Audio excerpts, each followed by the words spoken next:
told us he's a student of biomedical sciences. So he's the best person for this next lie right up here. It says to be successful, you must undertake sciences. Go back.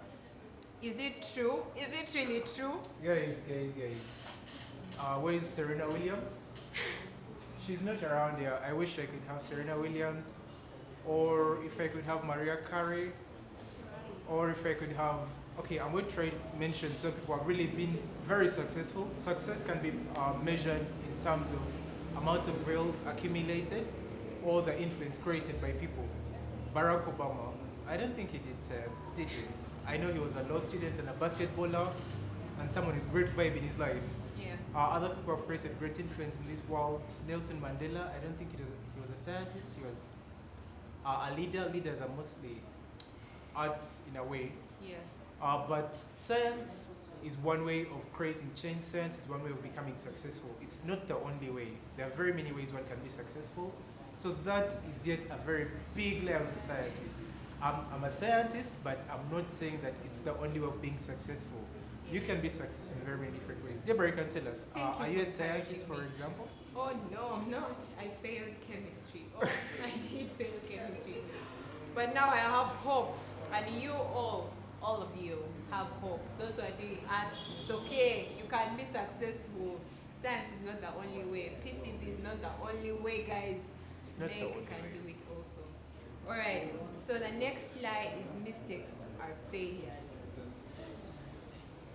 I think I've believed that lie many a times. You know, one of my greatest weaknesses is the fear of failure.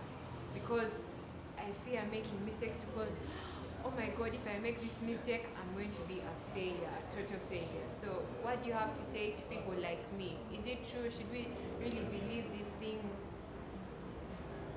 Okay, let's first leave that statement, mistakes are failure, and I'll quickly ask you one question.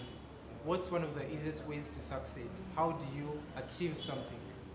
Of course, by trying. You have to try to know that you're good at something. You What do achieve you guys something by trying to do it, by actually going down and doing it. Yes. And most times when we set out to do something, we hardly know the whole process. We hardly know how many flights of stairs we have to take before we reach up. We just start making those 1, 2, 3, 4 steps, well aware that eventually we shall reach somewhere. You might trip along the way, definitely. I've tripped before so many times. I've fallen in life out of the mistakes I've made.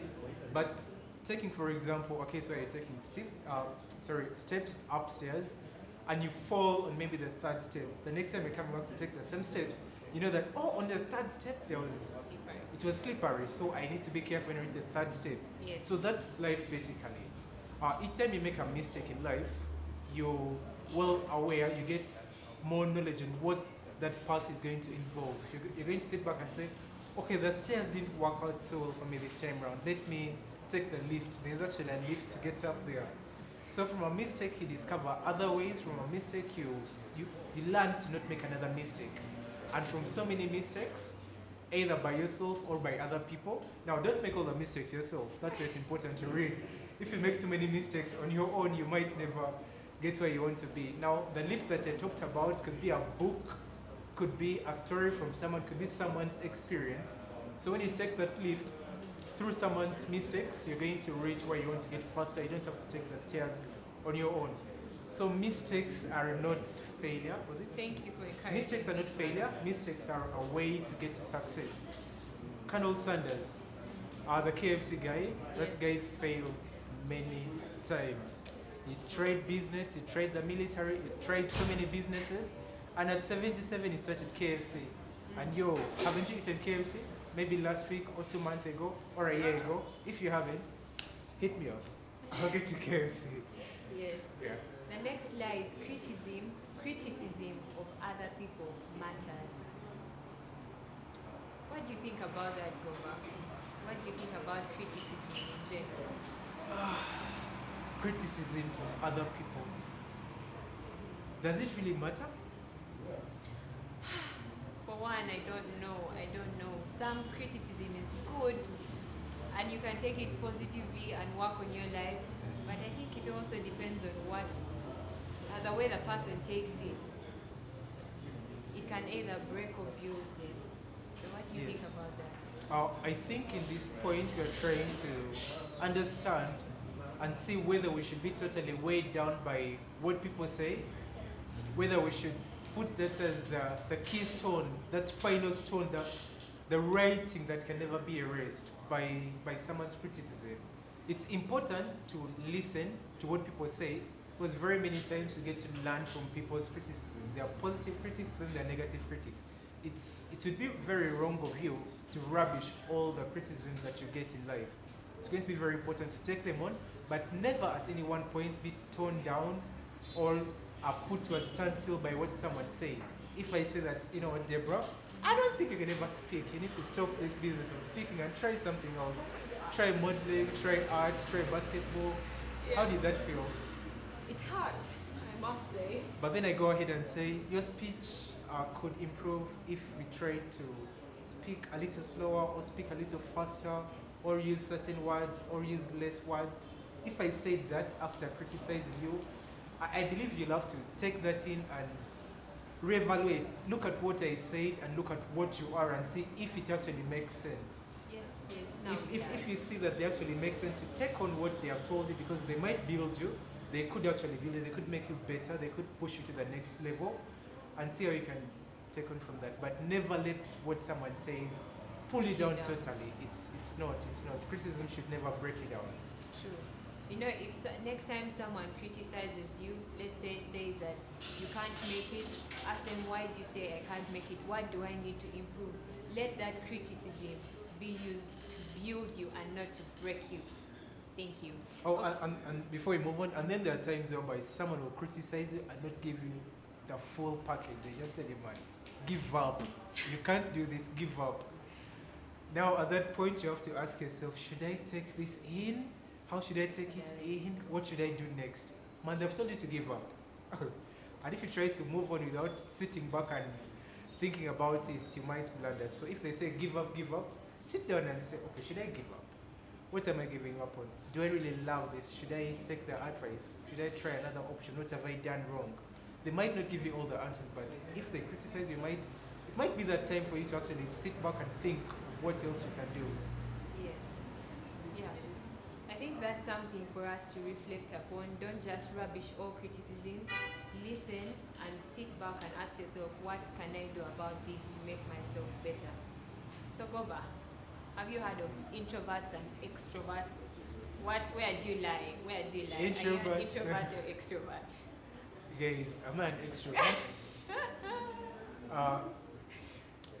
Introverts, according to the dictionary or what most people say, they can be defined as shy, keep to themselves, drained by social interactions. That's how you could basically define an introvert. So do you think introverts are shy? Because that's a lie saying that all introverts are shy.